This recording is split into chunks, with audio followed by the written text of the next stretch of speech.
Golden Knights having great success so far this year. Does that put any pressure on you guys to succeed? Who are the Golden Knights?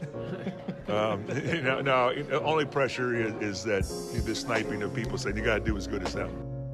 It's just good. Vegas is treating us well, and I think the record doesn't show how hard that we work, and it's tough in that way, but it's good for us in the inner circle to understand what we have going on in Vegas, and if we just continue to trust and believe in each other, the sky's the limit for this team, and I'm blessed to be a part of it.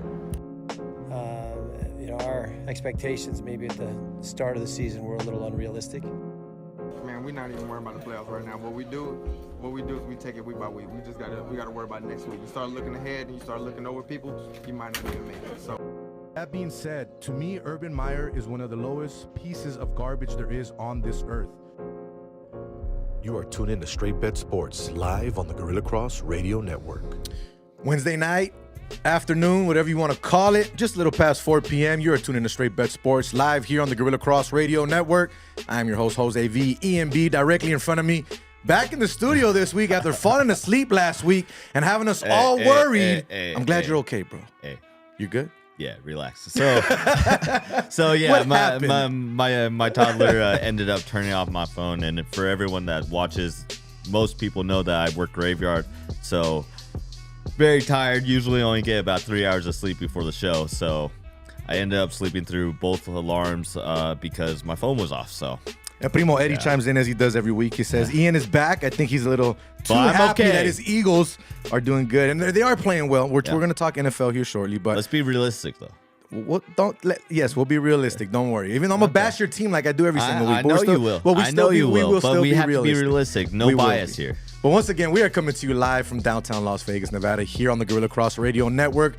702-608-3259 is the number to chime in, as it is every single week. If you guys are watching us, do what I do and what I ask you guys to do every single week. Drop that like, drop that comment, drop that share. We'll go from there. Let everyone know what it is that you guys are tuned into today. They got bars tonight.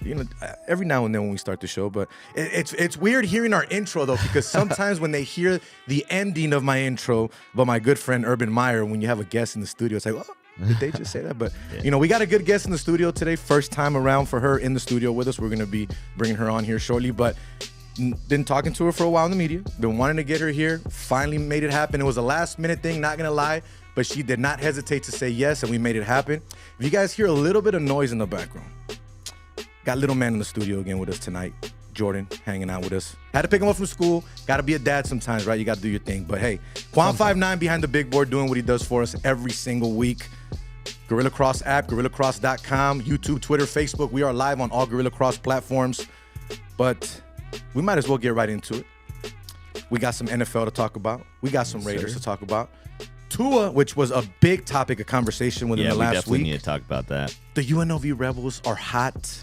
2 games away from being bowl eligible, which is it's hard to say that, right? Because we haven't said that in so long, but it feels good to say that. I think we need to pump the brakes on that a little bit, though. I know we do, but think about it. They're 4-1.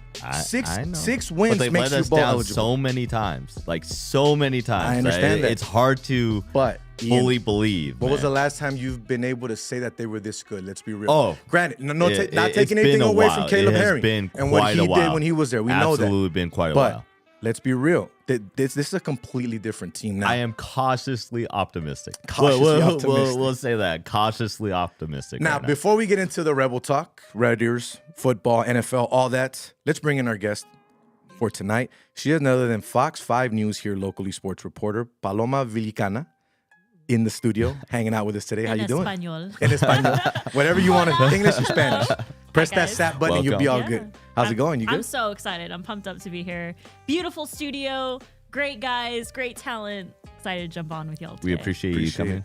You're always smiling. That's one thing that I will say. And if you guys didn't see her, but when she walked in the studio, it was cheese. I'm talking about her smile was from end to end. It's amazing. But you're always smiling. Why are you so happy all the time? I love what I do. I'm so passionate about what I do, and getting the chance to sit down with you guys, getting the chance to be a part of this community, this growing community, it's exciting. Every single day of my job is so exciting to be a part of history, to go, with the Aces, UNLV, Raiders, Allegiant Stadium opening up. I mean, every single day I feel like I'm doing something historic here in Las Vegas, so it's a lot of fun. It's exciting. It's exciting time to be sports media in Vegas.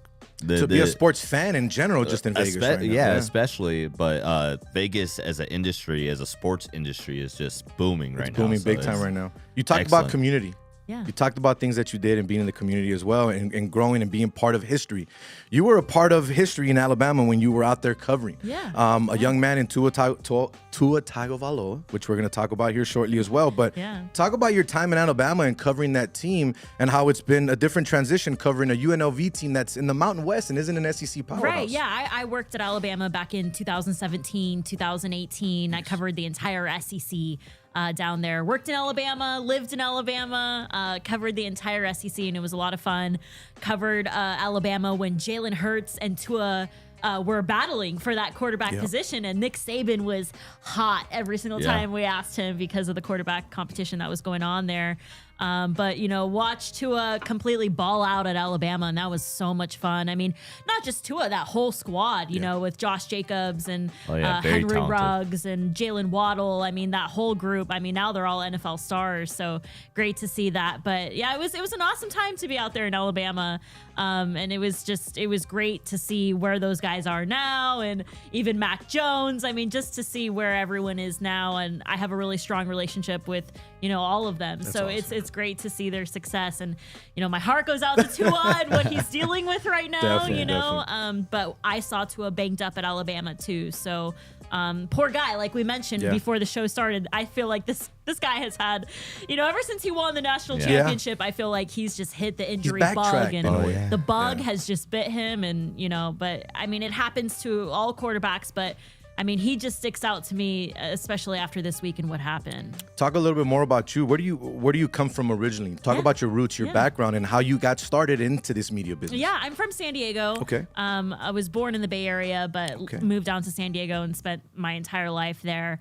Was in love with sports. My dad coached football. My dad played football. Okay, nice. He had two girls, so me and my older sister, and luckily I just ended up loving sports, and especially football. My dad and I would watch every single college football game, every single Sunday NFL game. Okay. I was a total tomboy. All 300 of them. Oh man, I mean, we woke up from morning and tonight. We watched every single game together. Awesome. So that's just football is in my blood. I mean, it's just something that I loved. My mom would, want me to go shopping or do something with her, and I was like, "Are you kidding me? Like, I got all these games to watch today." So, just grew up in a football house, and then went to TCU in Fort Worth, Texas, and majored in sports broadcasting. And when TCU was there, man, we had a great football team. We were like number 4 in the country with our quarterback Trayvon Boykin. We had some stud receivers. The entire defense went to the NFL, so we had a really strong football team out there with Gary Patterson. And then moved out east, covered WVU, covered Virginia Tech. Okay. And then kind of moved south down into the SEC and covered the entire SEC. And now I'm out here in Vegas, and it's been a lot of fun. So which one do you like the most? Yeah, is it all football? Yeah, I've covered mostly football. Okay.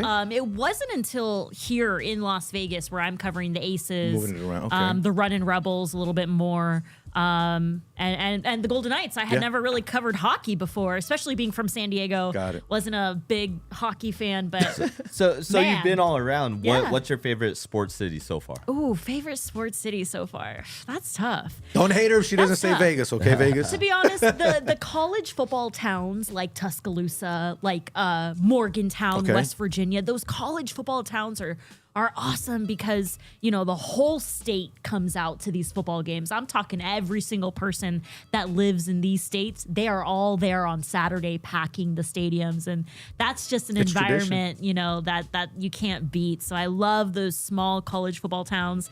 TCU was a great environment too. Love Dallas, Fort Worth. But Vegas is nonstop. Yep. I mean, every single day there's something going on here. So that's one thing about Vegas where, back in Alabama, it's kind of like college football ruled and, they don't have a pro team out there. But here in Vegas, you got college football, you got the Aces, you got the Lights, the Aviators. I mean, there's just something always going on every single day, which is a lot of fun. And then also going back to the whole community, you coming around to different parts of the country, covering different teams, different programs and all that. I have daughters that are into sports, that like to look at stuff that have to do with sports. What do you do as a role model knowing that you are a role model? Because nowadays with the world of social media, when I was younger, there was no social media. I mean, Facebook was, MySpace was barely coming out. Everyone went outside to play and did things. Now, you got to be careful of a tweet. If you tweet the wrong thing, someone's going to look at you the wrong way or take it the wrong way. How do you keep yourself, let's say, quote unquote, clean to continue to be that role model for these young women? You know, I always say, be yourself. You know, be yourself. A lot of girls are, you know, a little nervous or kind of intimidated to get into this business. And they're like, you know, how can you be so calm interviewing Nick Saban? How can you be so confident interviewing Coach Arroyo? You know, that would make me nervous. And I just tell these girls, you know, be yourself, because you don't want to be a robot. You don't want to be someone else. You know, you can look up to your favorite broadcasters. That's great. You know, there are several women I look up to, but the most important thing is be yourself. You know, you guys have great personalities, and that's what makes this show great, is your personalities, you know? So I always tell girls, you know, be fearless, be yourself, take risks, you know, move across country, try something new, go somewhere different, learn, get your feet wet. You know, make that risk of leaving your hometown and going somewhere else, or take a new job that you don't have a lot of experience in. And that is where you grow, and that's where you, you know, can get better. And, you know, I'm always here. If you guys ever need anything, you know, you can reach out to me. So I'm always here. And growing and being in this industry, obviously you see more male faces than you do female, right? But majority of female faces that you see know their stuff. You obviously know your stuff. You know what you're doing. You know what you're talking about. You cover the teams correctly. How do you continue to keep growing that brand, though? Because I noticed that in your past, you've done a lot of different shows that you've created and different things of that nature. Yeah. How do you keep it interesting without running out of ideas?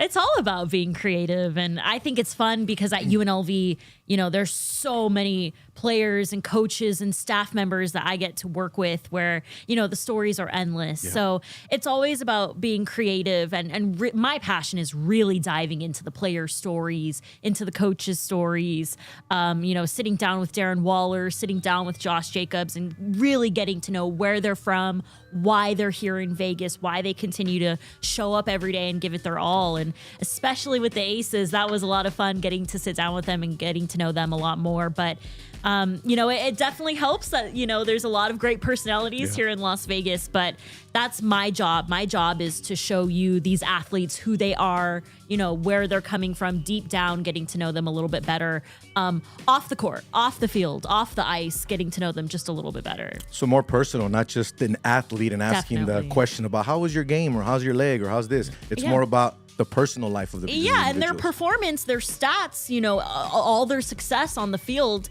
that takes a tribute to what they do off the field. You know, their success on the football field is accounted for what they're doing off the field, and all that preparation, where they've come from, and how hard their parents are you know, giving up their jobs, giving up where they live, moved across country. Look at Tua Tagovailoa. His whole family moved from Hawaii out to Miami, Florida, just to be with him. And, you know, just the sacrifices that these players and their families make, I just think it's incredible and so inspiring. Once again, Paloma Villicana joining us live here on Straight Bet Sports from Fox 5 News here in Las Vegas, talking a little bit about her career, her past, and what's in the future, though. Obviously, we've had other guests on the show, coaches, things of that nature, that some had said, this is my end-all, be-all. We had our good friend Mike Davis on the show. He said, I'm here with the Vegas Knights, with the Nighthawks. I'm here to create something. This is it. This is my final stop. Obviously, you're in a different part of the media. You're not coaching. You're not with an organization like that. Is this your end-all, be-all, or do you say there's still more for me left? I'm trying to do the best job that I can do every single day. And I wake up, you know, hungry and try to tell myself, you know, yesterday, let me think about all the interviews I did yesterday. How can I do a better job? You know, every single day I wake up like, all right, let me think about yesterday's shoot. What went wrong in yesterday's shoot that maybe I can do better today?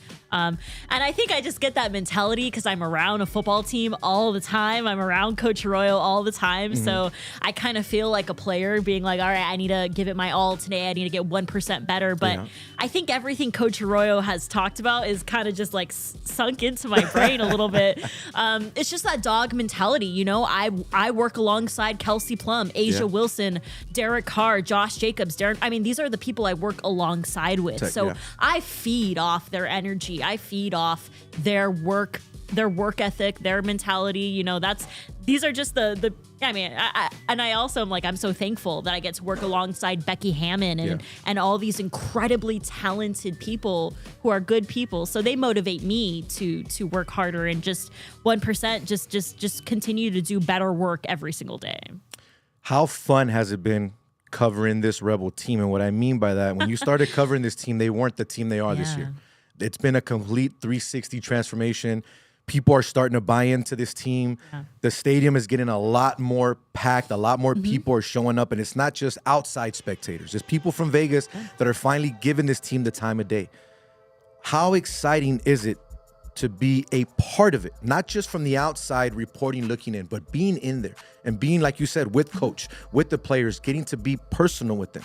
How exciting has that been for you? I mean, it's just an incredible story. Like you mentioned, there's a lot of scar tissue here in Las Vegas from the Rebel fans and from the UNLV community. They want this football team to be good. And now they have, Coach Arroyo has what he needs. He has the facility. He has the stadium. He has the players. He has the coaches. He has the people in his building. And it's finally all coming together. And it's funny because Coach Arroyo and we started our career exactly at the same time here in Las Vegas. He started during the pandemic. I started during the pandemic. I started my show on Zoom. He joined me on my show on Zoom. So our careers like hand in hand. We've been through it like together. Okay. So I've seen every single detail about their winless 0-6 season. I saw every detail about their 2-10 season last year. And to see things clicking now, I think it's incredible. But I also have to say, a huge part of this is the transfer portal. Yes. Across college football. I mean, we're just seeing it not only at UNLV, but we're seeing it across college football. I mean, you can go into the transfer portal and get what you need. You need some D linemen, you need a quarterback, you need a tight end, you need receivers. Apparently, Nick Saban doesn't like that very much. Yeah, he's not a fan. He's not a fan. But it's just incredible to see how the sport of college football has changed with the transfer portal and being able to go grab what you need. And it's also, the players that are at UNLV right now in this program, they have a chip on their shoulder. They're coming from programs where they didn't play or they didn't win or, they were overlooked or, so he's got a group of guys in this building that are hungry. They got a chip on their shoulder. They're out to prove something. So when they're out there on the field, I mean, they are giving it their all every single play. So when you have a whole squad like that, no one's complacent on this football team. No one's just like, oh yeah, I'm here to play football, like, cause my mom signed me up. Nah, like they're giving it their all. And he's got some real talent on both sides of the ball. He's got the best kicker in the nation. So man, he's got his pieces, and not only that, he's got his coaches. So it sounds like you believe this success so far is sustainable. Like you think that they can really make something special out of this season. I think so. And it's just the mentality that they have. I mean, just talking to them every day, 4-1, best start in the past 20 years. They could be 5-1 if we're being honest. That Cal game came down to the wire. Let's be real. 5-0. 5-0, I'm sorry. 5-0. But yeah, I'm sorry. Getting back to what you were saying. But yeah, that Cal game came down to the wire and, no pass interference in the end zone with Kyle Williams. But it's sustainable. I think that after what we've seen this year, winning a few games at the end of last year, trickling into this year, starting the way that they have, I just think that this is something that Coach Arroyo is showing. I am the guy for this program. I'm not just going to be another guy that's going to win 2-3 games, beat Nevada a few times or Reno and call it a day. Like, I'm actually going to create something here. Again, 2 games away from being bowl eligible. Doug Brumfield, in my opinion, has looked amazing. Probably the best quarterback in the Mountain West right now. I'm sorry whether you agree or disagree with me. No, he's at the top. Defensively, I think Willie Ramirez posted this the other day on Twitter. I think UNLV is second in the nation in turnover margin or something. That's in the nation. In the nation, okay? That's not in the Mountain West. This is UNLV being in the nation. That just shows, again, the transfer portal. If coaches can call it a day and leave after still having contracts left or years left on their contract, I'm okay with kids leaving. I'm okay with guys trying to make their careers better, especially guys that have 1 year left. They're trying to prove something that can still make it, that can still play. Not to mention, I mean, UNLV has an excellent academic program. So the fact that transfer portal is kind of becoming normalized, I think that's great for the programs that have good academics, because then college students that are looking to go into football can say, well, I also want my education, and just because maybe it's in a weaker conference, I'm still going to get the best of both worlds if I go to UNLV versus another school that might just be a really good football school. Plus, these players love Las Vegas too. I mean, That if you're too. coming from Indiana, Iowa, It's kind of a shell shock, Michigan. isn't it? Yeah. So A lot of these guys coming from small towns in Middle America and the South, and now they're here in Las Vegas, and they get to live right near the Strip. They get to play in Allegiant Stadium. Their facility is top notch. I mean, just to be in this, and then the players get to see the Aces win the championship, the Golden Knights. They get to see the Raiders. So it's very inspiring to be here in Las Vegas. And a lot of the players have told me, I mean, they were like, I've never lived in a city like this. The culture, the food, the sports, it's just they love it here. So that's awesome to see. It's not only the entertainment capital of the world, it's now the sports and entertainment capital of the world. Anything you want, you can do here regardless. But once again, Jose V, EMB, Quan59 live in the studio with Paloma Villicana of Fox News 5 here in Las Vegas, joining us on Straight Bet Sports, talking a little UNLV. Now, you also talked about covering the Aces. Yeah. I've been blessed and thankful, thanks to John Maxwell and the Aces. They've allowed me to cover them since day one. I was a kid that saw the very first game ever, and I've said it over and over again. I sound like a broken record. Rebecca Lobo versus Lisa Leslie at the Great Western Forum. I was a kid watching women's basketball professionally for the first time, not knowing what this was. Fast forward to 2017, the Aces are here. I'm now covering a WNBA team. You know what I mean? I will tell you this about the Aces. I love WNBA basketball. I think women's sports in general needs to get a lot more eyes on them. They don't get enough respect as they should. Case in point, people will disagree with me as well. The parade for the Aces, it's been made fun of by comedians and a lot of people because it's like, you can just cross the street and the parade's over. I understand that part of it. It's a first championship. You have to set it up. Not everyone is on there. Not everyone is watching this team. Not everyone follows the team the way that they do, right? But after what we saw that this team did, creating the blueprint with Becky Hammon on how to bring in a head coach, how to create a franchise and a roster before that head coach even gets there, which is what Bill Laimbeer did. And like Becky said at the parade, I don't care what you say, no one can win without a great roster. You need a great roster to win.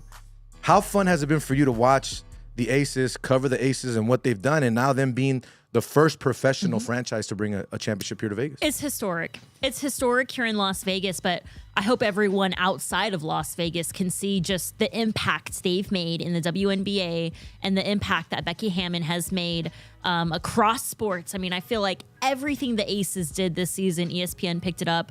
You know, you saw it all over social media. I think I saw something where the Aces had the most leading successful social media account in you know, the WNBA. So it's just important for other NBA teams and for other male sports to see the success that the Aces have, for NBA players to be at their games, for the Raiders players to be at their games, for the Golden Knights players to be at their games. I mean, that's where these guys need to recognize, like, wow, Asia Wilson is an incredible athlete. Chelsea Gray, an incredible athlete.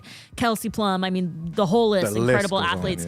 And it's once these male teams, these male professional sports teams can recognize that, that's where they get that understanding where, okay, we need to push this out, that, you know, the Aces are incredible. And like, male or female, I mean, Asia Wilson, oh my goodness, she's incredible. Like, someone tweeted, like, she's got to be one of the best athletes ever, you know, for every award I feel like she won everything you could win this year. So, you know, and for our community to see these women, and for our community and our daughters to see their success and to see how hard, you know, these women are working to win a championship. It's just so inspiring. And, you know, I was talking to the UNLV football players, and they said their parade, that what happened, that puts fire in us to go win football games, to go give it our all, to go bring another trophy to the city. They're like, what I saw with the Aces parade, we want to do that. And that's just, that's where it starts. That's where it starts. And, you know, for the Aces to have such a successful season,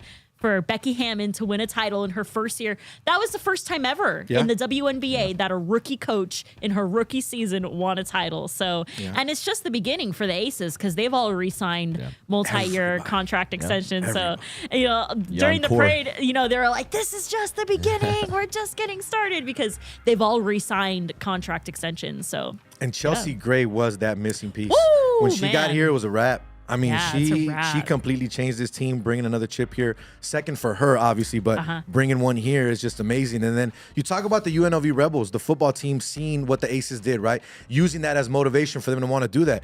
How about Lindy LaRocque and what she did with the Lady Rebels, right? I mean, First time, and I don't know how long making it to the tournament and doing everything that she did last year. 98 or something. Yeah. 90, I believe. 90 something. It was Yeah. 30. It was like 30. It was like 30 years. years. Yeah. So I mean, all that in general just has to be motivation. Now it's like the man needs to step it up now. UNLV men's basketball, right? I mean, you talked about covering them. You've had sit downs with players. One of my favorite all time, Bryce Hamilton. I just saw the piece that you did with him, but. What do you see in the Rebels this year? And the running Rebels, what do they have to do this year to step up? Yeah, I mean, I think that's just the culture at UNLV. You know, they want the running Rebels to have their streak and keep going. And Kevin Kruger, I mean, I think he's really put a great roster together this year. And that's just one thing we're also going to see with the transfer portal is we're probably going to see a brand new team every single year, which people are probably going to have to get used to that. But that's one thing that I talked to the coaches about. I was like, wow, are we going to see a brand new roster every year? And they're like, I mean, the way the transfer portal is, but that's definitely something the Rebels tried to do last year was bring that running Rebels culture back. And with Kevin Kruger, he has Lon Kruger, his dad, right behind him, coaching him, helping him. Lon Kruger didn't travel with us last year, but he's so present in that program. So to get the running Rebels back on their run, that would be awesome to see. And you know, just fuels the community when the running Rebels are winning, when the Lady Rebels are winning, and when UNLV football is off to a great start. I mean, it just fuels the community because there is such a strong UNLV community here in Vegas. So I'm hoping they have a big season this year. I hope they do too, man, because when I moved to Vegas, UNLV running Rebel basketball was the professional sport. Like, there was nothing else in Vegas. Like, so I honestly hope that the Rebels can get it together. We've had Kevin on the show, great guy. Hopefully we'll have him the again. Wranglers like that, bro. The Wranglers. Okay, I miss that hockey team. It was a fun one to watch. They were playing at New Orleans, right? They played at Orleans, back in the day.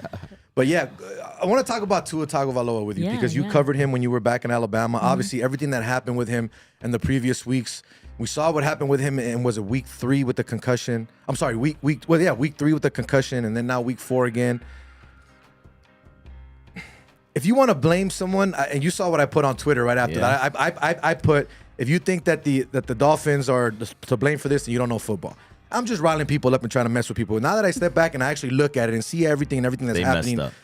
The Dolphins did mess up. They messed up. If you're trying to blame the NFL, I'm sorry. No, I don't agree with that. I can't blame the NFL for something that an organization did with their player. You know what I mean? The organization has a final say at the end of the day of what happens with them. So whether it was an independent doctor, like they said, and then a club doctor, whatever it was, at the end of the day, Tua should not have been on the field. We know that. No, absolutely not. And so you have multiple neurologists that are saying that absolutely not should he have been on that field on Sunday and on Thursday, right, after the hit, because there's obviously something, whether it's a back injury, a spinal injury, a head injury on Sunday, he should have been kept out. That's for sure. You now have the leading neurologist that was behind the movie Concussion and all that. He came out and he actually said that he thinks that Tua really should retire because the response, like the body response that he had on Thursday was not a normal response. There's not a single sports medicine doctor that thinks that was a normal, you hit your head is bad response. They said that was a response that was directly connected with multiple head traumas. That's what happens when you've had repeated head traumas that haven't healed.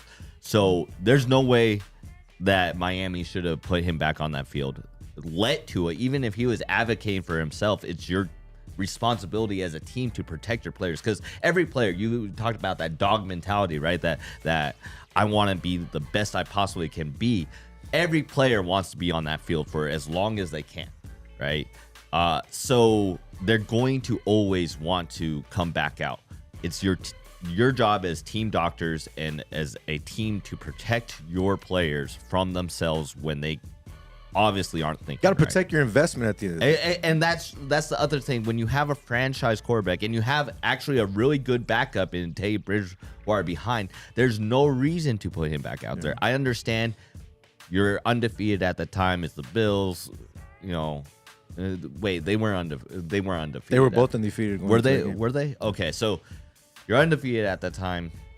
You want to put your best players out there, but you got to protect your players. And then just, I think he should at least be out like 3 weeks. Yeah, man. You talked about covering him before, and we Yeah. talked about the injuries that he had and how he just kept getting injured and injured and injured.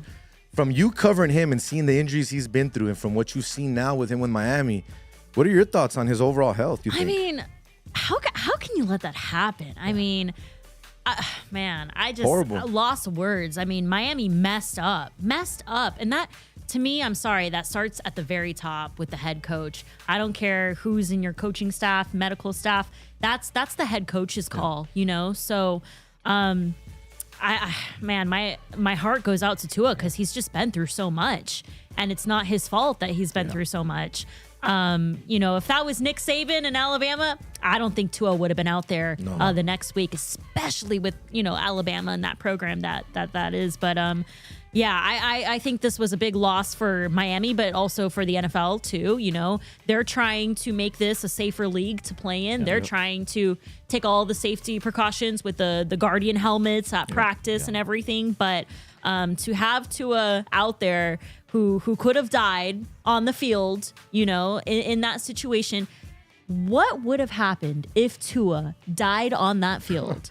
I mean, can you imagine? I don't even know if the NFL backlash would be horrible. I mean, just or you know, not on the field, but like taken to the hospital. I cannot imagine. And there's many doctors that said that was a very real possibility. Hell yeah! Yeah. Are you kidding me? Yeah, it's sad to see. Really, it is. Now, the one thing that I will say, okay, and Joe Burrow said it on Colin Cowherd's podcast the other day. I don't know the exact words, but he says something to the tone of, it's football, basically. We know what we're going to get ourselves into, right? Yeah. The head injuries are part of it. Now, I understand that part. But again, you as a player, I understand the fuel, the passion, the want to be out there for your teammates, the You want have to win. be protected, man. Exactly. You also got to take care of your health at the end of the day. At the end of the day, this game is not going to continue for the rest of your life. You can do things outside of the game. There's guys that are good commentators. There's guys that still stick as analysts and do other things or end up being coaches. You know what I mean? There's some guys that just don't pan out on the field after they had a great college career. I've always been hard on Tua. I've always talked a lot. I always said he's not a typical NFL quarterback. I don't think he'll make it. He's too small. He's very fragile. And with all due respect, that's what we've seen so far. Yeah. When he's healthy and he's on, he's accurate. He can throw the ball. He can win you games. But he's also very fragile. When you see them coming after him, you're like, oh my God, what's going to happen? Like, that's always my thing. When I'm watching a Dolphin game and I see him out there, it's like, is he going to get up? Oh, they just tapped him. What's going to happen? Because of the type of player he is. Now, I hope that this all gets figured out, cleaned up. I hope his health gets better. If I'm being honest, and I'm not a doctor, I don't know any about neurology or any of that, but just from what I saw on the field, I've had concussions myself. He should not play for the rest of the year. I think he should be out for the year too. Like, get yourself right. Especially his injury track record too in college and everything. And I know he went up against the best. Did he have concussions in college? I don't know if he had a concussion in No, college. but he had like the I know he had the Jackson hip injury. He had like an ankle and knee injury at one point. Man, this is almost more than that. I mean, this is like back-to-back concussions. I mean, that's within 4 days. 4 days. And that, I think that's the biggest thing, is the fact that you had a short week too. Like, right. To put him back out And I'm there talking- 4 days after him collapsing on the field, like, the negligence is resounding to me. Chris Wynn chimes in on Facebook. He says the Dolphins and their medical staff need to be held accountable. The way it was handled is unacceptable. And I agree 100%. I mean, again, I was very critical in the beginning, right when it happened, because I'm like, hey, it's football. If he wouldn't have got hurt that night and doesn't get a concussion, we're not having this conversation. But at the end of the day, you can't say that. He did get hurt. There was a mistake that was made. He shouldn't have been out there. Hopefully not only the Dolphins, but hopefully the NFL corrects this. You know what I mean? Yeah, usually these type of things they do like a temporary fix in the season, which we're kind of seeing with the Tua rule, where it's if you have any type of concussion, or any type of loss of stability, then they take you out for at least that game. But hopefully, like in that owner's meeting in the offseason, they really figure out a way that doesn't hopefully take away, because we are all fans of the game. So hopefully it doesn't take away too much of the game, but I do want to see these players protected. So sticking to the NFL, now we can jump into our little NFL conversation. Okay. We have someone that covers an NFL team, so obviously perfect way to start. We'll start with the Raiders, even though that's the last game of Week 5. It's going to be a Monday night game. The Raiders finally got their first win of the season here at home this past week against the Denver Broncos. Denver Broncos are 1-3 against the spread now after that game against the Raiders.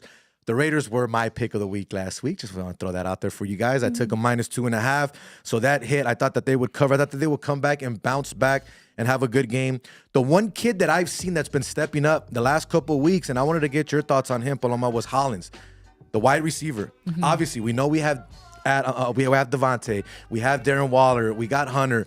But this kid has been quietly stepping into a role where he's like, when you need me, I'm there. What have you seen from him? And do you think we'll see more growth in the rest of the season moving forward? Yeah, and I think that's just what we're starting to see with the Raiders is them clicking and starting to finally find their groove. The first 3 games were tough, but I think they're starting to find their groove offensively. And I think Derek Carr is starting to find his groove with Josh McDaniels and that offense. And it was great to see them win on Sunday, and it was just great to see guys like you mentioned. I mean, they're starting to find their rhythm now, which is I'm like, oh, thank God, because 0-4, I don't know. That would have been bad. I don't know. Yeah. So it's great to see Josh Jacobs go off and Derek Carr have a good game, and I'm sure Raiders fans want to see more of that, and I'm sure the fire was under Josh McDaniels too. I think it still is. It still is, definitely. I think it still is. I don't necessarily think that's going to go away anytime soon. Especially unless they just go on a streak. He's coming from the Patriots. He brought his Patriots style mentality. He's now 2-10 as a head coach in his last 12 games. Yeah, so.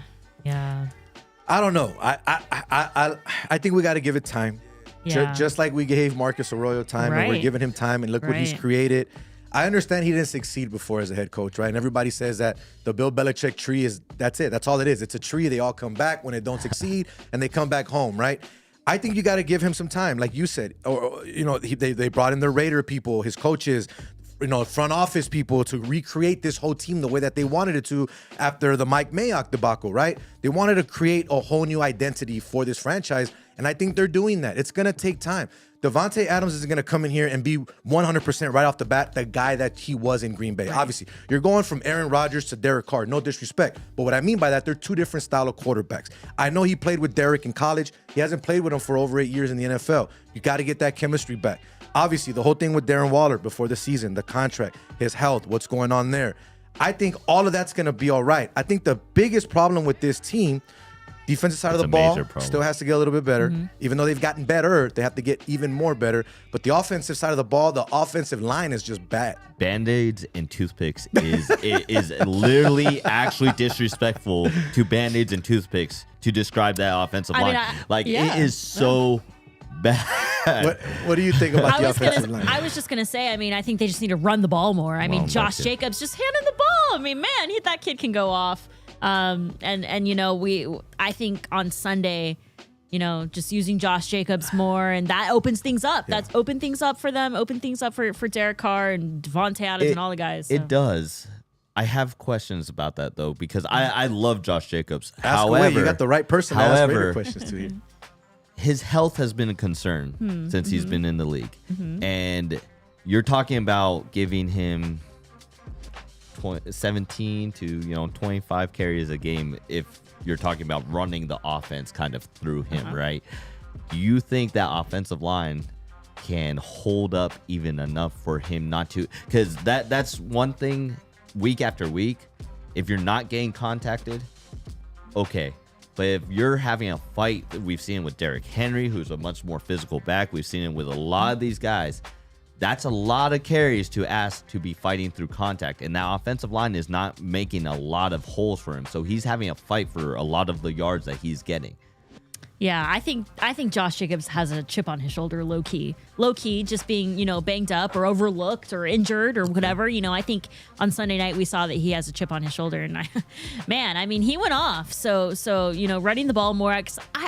Listen, in LA, I think Josh could have won them that game. Okay. And then the overtime game, I think Josh could have won them that game too. But you're right. Someone's a big fan of Josh. I like Josh Jacobs. I think he's explosive. I like the head on his shoulders. Exactly, that's why. I think he's a very talented back, and I do think that he's been underutilized. But I think he's been underutilized because of the injury concerns with him. Yeah. Because every time they've tried over the last couple years to make him into a bell cow type of running back, he hasn't held up. Well, like the his Patriots, health hasn't. they don't use running backs. Well, that they don't too. run the ball. The I mean- Patriots don't run the ball. Josh McDaniels doesn't run the ball. I mean, you know? Patriots- So- we're seeing Patriots that- use their running backs to come out of the backfield. Man. Hey, we're seeing Remember the with same Tom thing Brady? with O'Connell with the Forever. Vikings. He's not really Right. utilizing Dalvin Cook. Nathaniel Hackett with the running backs in Denver. That's making me mad, by the way. Fantasy, is that why? No, not fantasy. Just, I mean, like, for instance, the whole, like, Javonte Williams injury. Like, you finally kind of start utilizing him, and then he tears his knee. So I got to throw this out there, and I want to get Paloma's thoughts on this. So Chris Wynn chimes in again. He says, guys and girls, let's address the elephant in the room. Darren Waller has been MIA. The guy needs to start showing up. Would you Yeah. agree or disagree with that? Yeah, Darren Waller. I mean, he got paid. Let's see it. Let's see it. We know what talent Darren Waller has. I mean, we know his talent.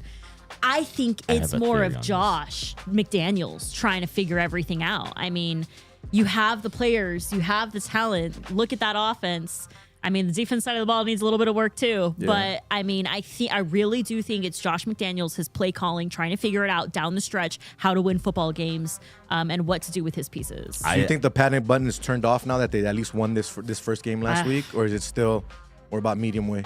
Orange. know. What color would you What give color? it? What color would you say the meter's at right now? Ooh, I don't know. Floating on orangey red. Yeah. It's like Yeah. flickering. You got to win this game on Monday night, though, Absolutely. right? Especially Check against the engine division light rival. is on. Absolutely. Yeah. The check engine lights on. That's a good one too. Now them going into Kansas City, going into Arrowhead to play the Kansas City Chiefs. Chiefs are 3-1. Raiders 1-3. Chiefs 2-2 against the spread. Raiders 1-3 against the spread, averaging 24 points, giving up 25 points per game. As where the Chiefs come in averaging 32 points, giving up 24 points per game. The Raiders are still averaging over 100 yards per game rushing, over 240 yards passing. But you said you want to see more. So if we need to see more from Josh Jacobs, how many rushing yards, and let's not say Jacobs, how many rushing yards would you say the Raiders would need to end at to have some type of chance of winning this game on Monday? Yeah. I mean, Monday night, that's tough. That's tough. I don't know. Putting her on the spot. Oof.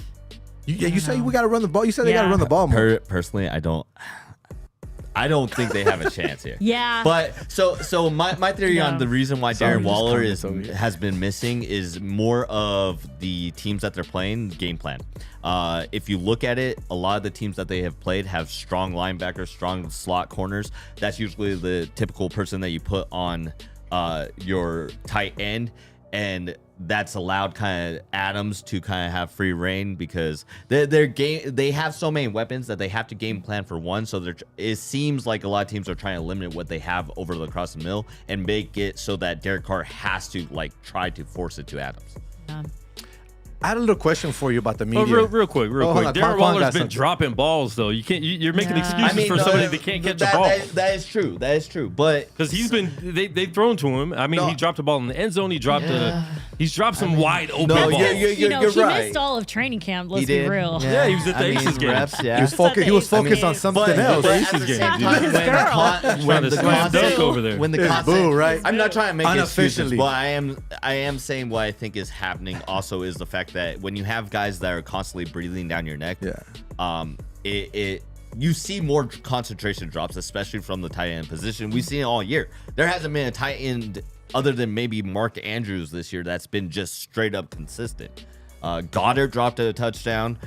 Kittle dropped a touchdown. I mean, right. you see it across the league right now is a lot of the tight ends are going up against really good slot corners, and that constant like bang bang is kind of making them have a lot more concentration drops. All so. I know is that the Raiders defense, man, they got a task on them, you know. I think they need a really solid linebacker, and I think they'll start tightening up. And here's the thing: I think the betting crowd is agreeing with you that they have a tough task because the betting crowd is betting the over. 74% of the money that's being bet. Obviously, it's only Wednesday. I get that. Monday night can change a lot, but 74% of the money that's being bet is on the over 51.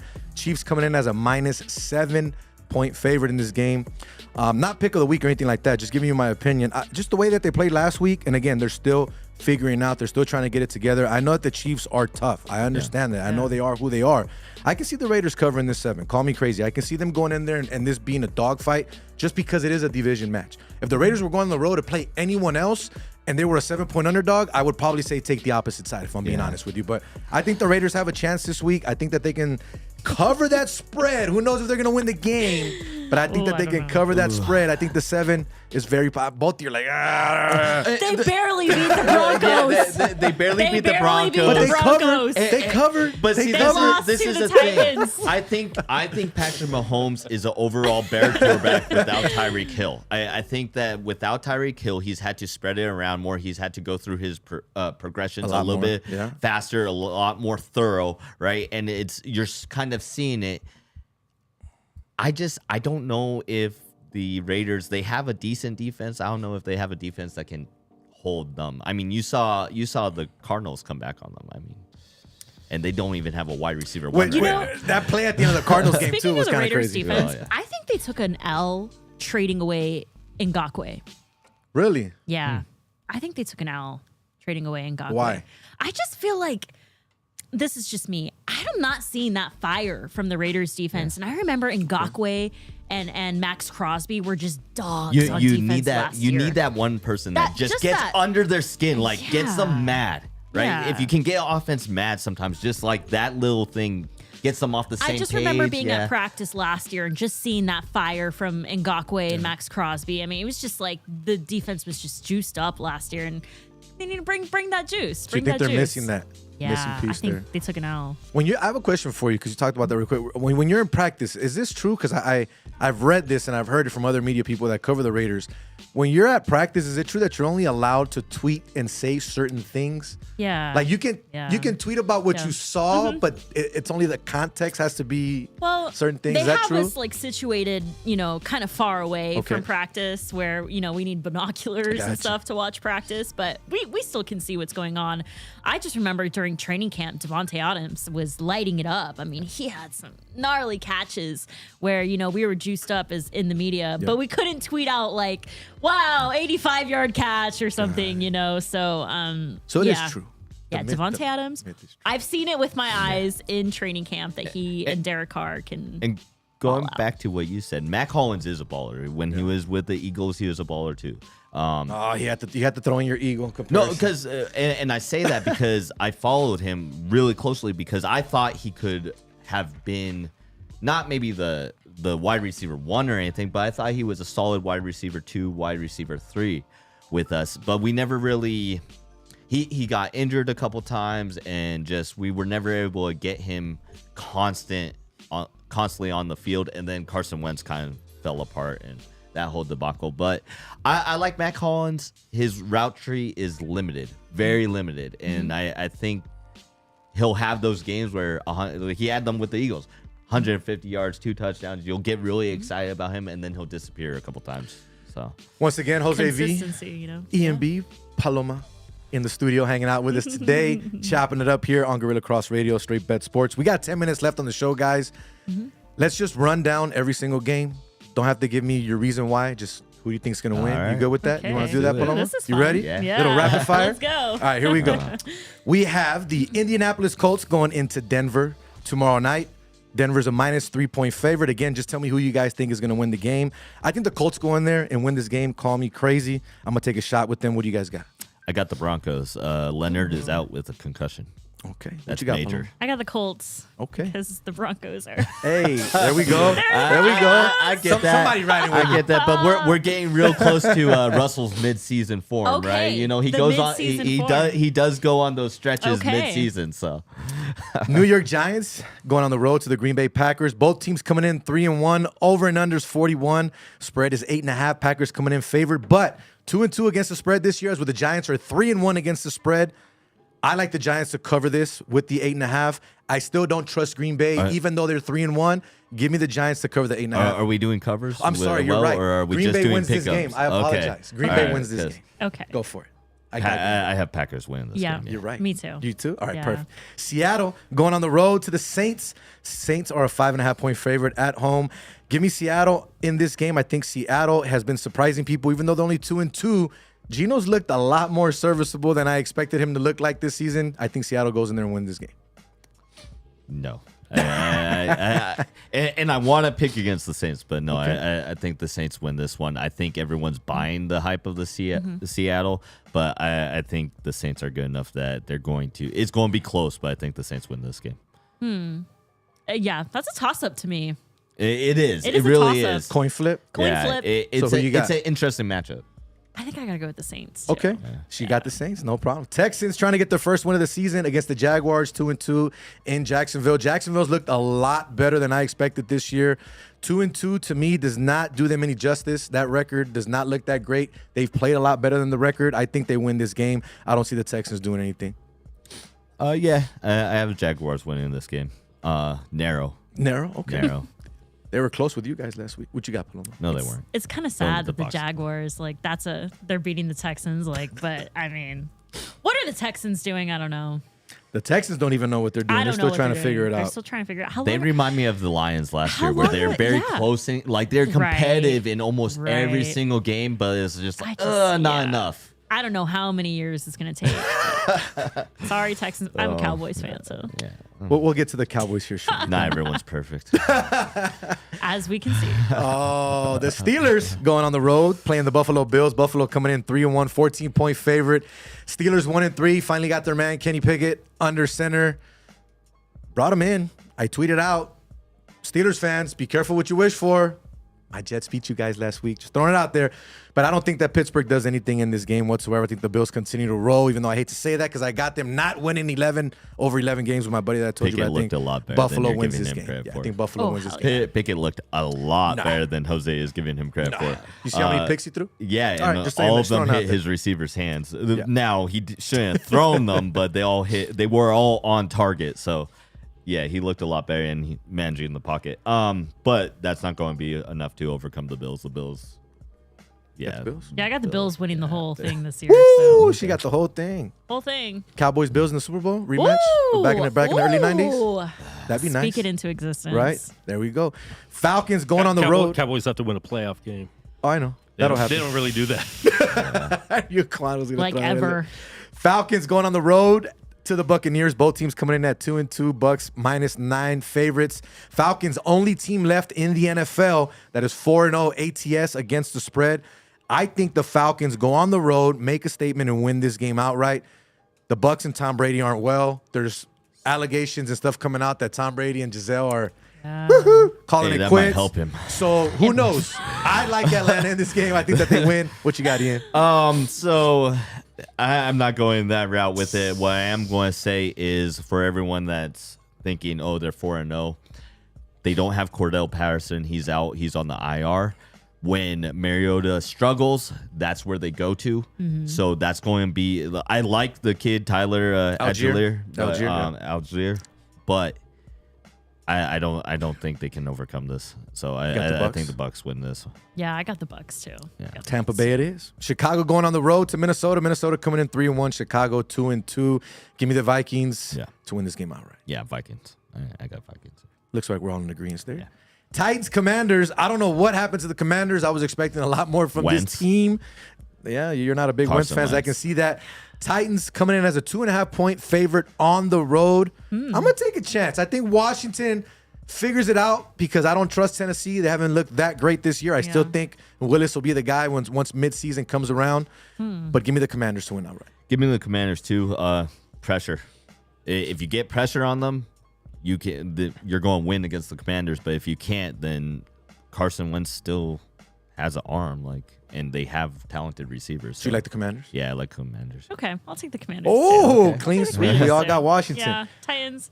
The- Without, I don't know what's going on in without Harold Nashville. Landry, they just don't have the pass rush that they need Yeah. to, I think, create the pressure. Different team. To make Wentz uncomfortable. So. Miami Dolphins 3-1 going to New York to play my 2-2 Jets.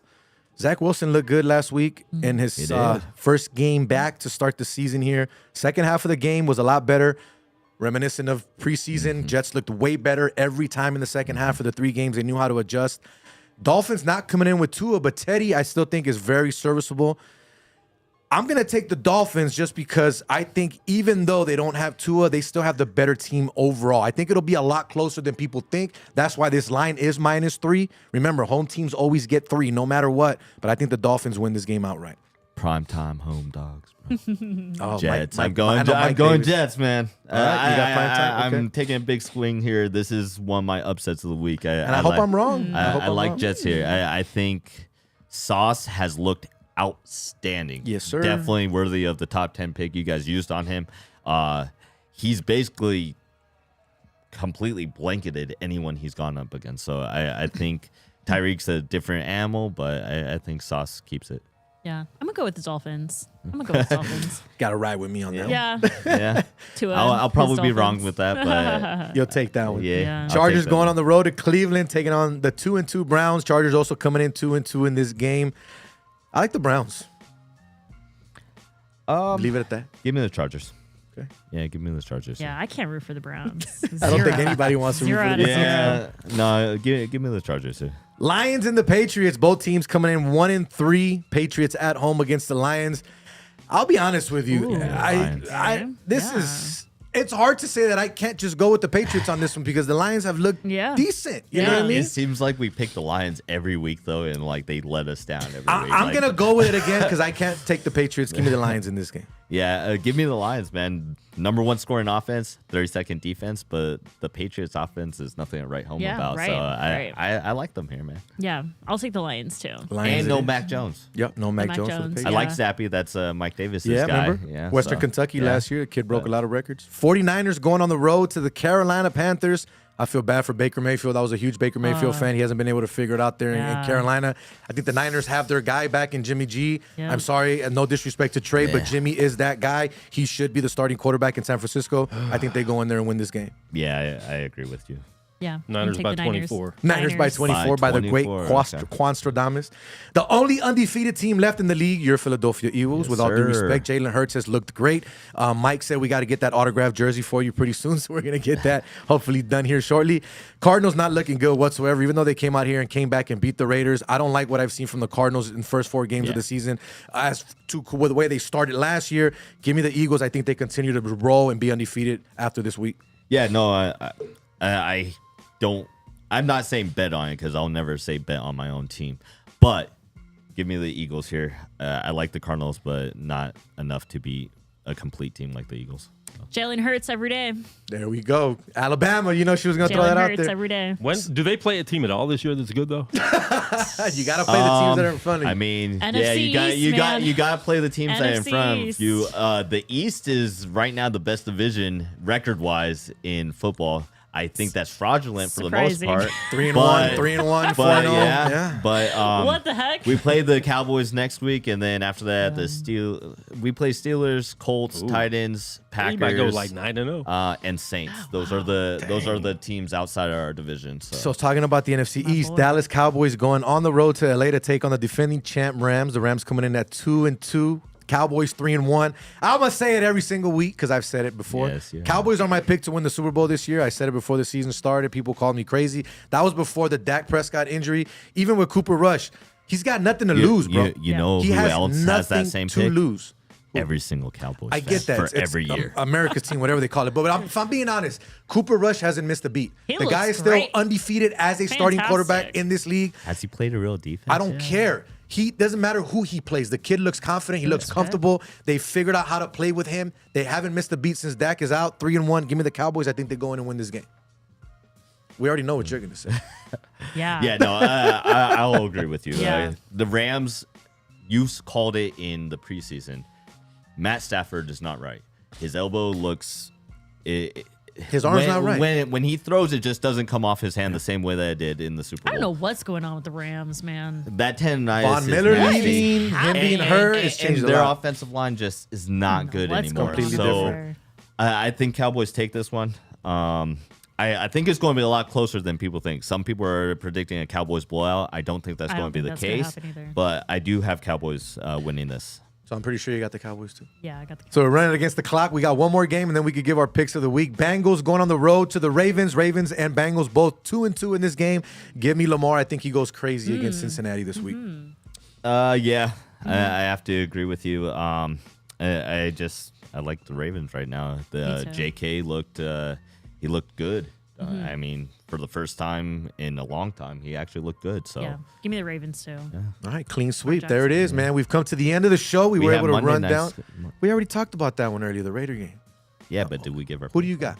I got Chiefs. You got the Chiefs. I got the Chiefs. I think the Chiefs win it too. I think Raiders cover, but I think that the Chiefs win it definitely. But we're at the end, Paloma. Thank you so much for joining us, being here in studio, hanging out with us. Not only talking about yourself, but talking about sports with us and just chopping it up. We greatly appreciate that. So much fun. But like I said, we got to get a pick from you. Every time we have a guest in the studio during football season, we get a pick from you. Okay. So who do you want to give us this week? I'll let you know what the spread is. Just give us the team name and I'll let you know. Like, what do you mean? To cover a point spread. To cover a point spread. Yes. Here, if you. Yeah, let me see this. I'll let you look at that while we give ours. How about that? Okay, go ahead. Sounds good? Go ahead. Ian, I'm going to stick to the only team. I'm just kidding. I was going to go with the Falcons, but I'm not going to do that because I think that is a scary game. I think the Baltimore Ravens is one of the easier games of the week this week. Money's being bet fairly even, 53% on one side, 40 on the other when it comes to the money line. Give me the Ravens -3 against the Bengals. I think they cover that and win. I'm going to take the Lions here. I know that I've picked them. They've disappointed. I like +3. Yeah. Okay. Is it +3? +3, yeah. Okay. I like them +3 here because they have the #1 scoring offense, and like I said, the Patriots offense just doesn't inspire me enough to think that they're going to beat. Even though it's a bad defense, I don't think they beat it. So far, Ian is 2-2 on the season because I'm sorry, 1-3 on the season because last week was a scratch for him since he didn't show up. I'm 2-2 on the season. Jay Madrazos is 1-0.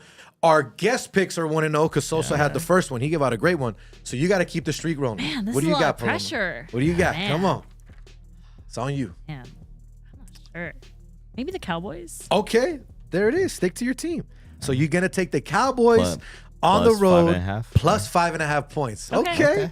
There we go. I'm going to be locked in on Sunday. There we go. Now she's really going to be, oh my God, what was the point? I like it because I think that's bad juju. So, Bad I mean, you never bet on your own team. So, But Paloma, before we let you go, please let everyone know where it is they can find you on all things social media and everything you have going on. Yeah, I mean, Fox 5, Las Vegas, Paloma Villicana on Twitter. And, you know, I'm always with the Rebels and covering stuff locally here in Vegas.